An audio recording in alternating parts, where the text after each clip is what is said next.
Hello and welcome to Tribe in Transition Soul Sanctuary Circles. I'm Rose Diamond, and I'd like to share with you a little bit about why I'm so excited about the Soul Sanctuary Circles and why I'd love you to come and participate. It's been said that the next Buddha will be a Sangha. That means that the next enlightened being who comes to uplift the world, rather than being an individual like the Buddha or the Christ or Allah,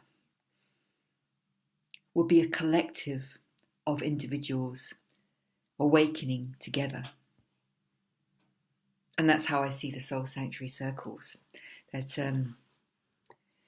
I've been for a long time a devotee of what I call deep discovery conversations. And these can happen one-to-one. I've had many amazingly inspiring conversations with individuals. And they can also happen in a group.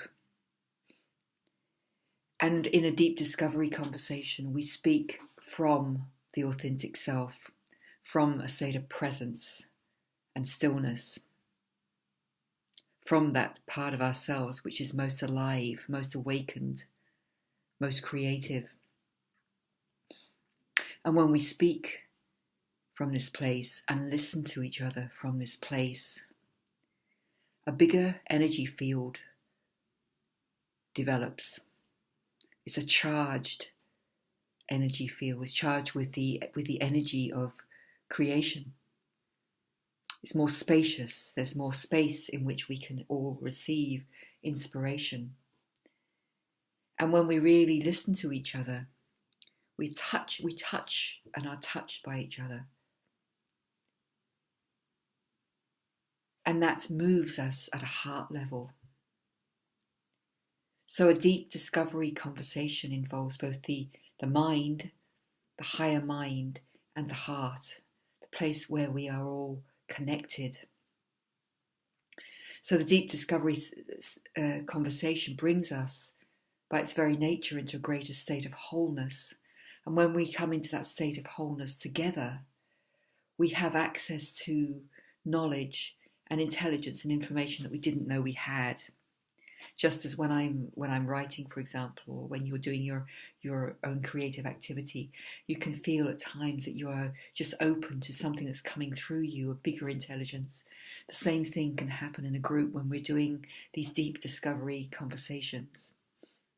So for me, coming together in a group in this way intentionally to share our experience and to develop a common language for, in this case, this is what I'm interested in, is the inner states of transition, the mysterious, the unknown, the difficult, the confusing inner states that we all move through as we intentionally move towards fulfilling our higher potential. This is what I would like to talk about in our Tribe and Transition Soul Sanctuary Circles. How can we create a common language for these often very isolated experiences of transition, when we're moving from one state to another, from one part of our life to another, and we often have not a clue what's going on in that state? How can we find a common language for that? Not something that's fixed, not something that we're saying this is the truth, but an ongoing exploration of what our experience is at this time. So this is what I'm inviting you into in the Soul Sanctuary Circles. And each month I will be offering you some stimulus materials to help to focus the conversation. Then we'll be coming together for 90 minutes in a relatively small group. So there's room for everybody to participate, to have a conversation that can change our lives and quicken our creative process and deepen our understanding of what we are transitioning through individually and collectively. Thank you.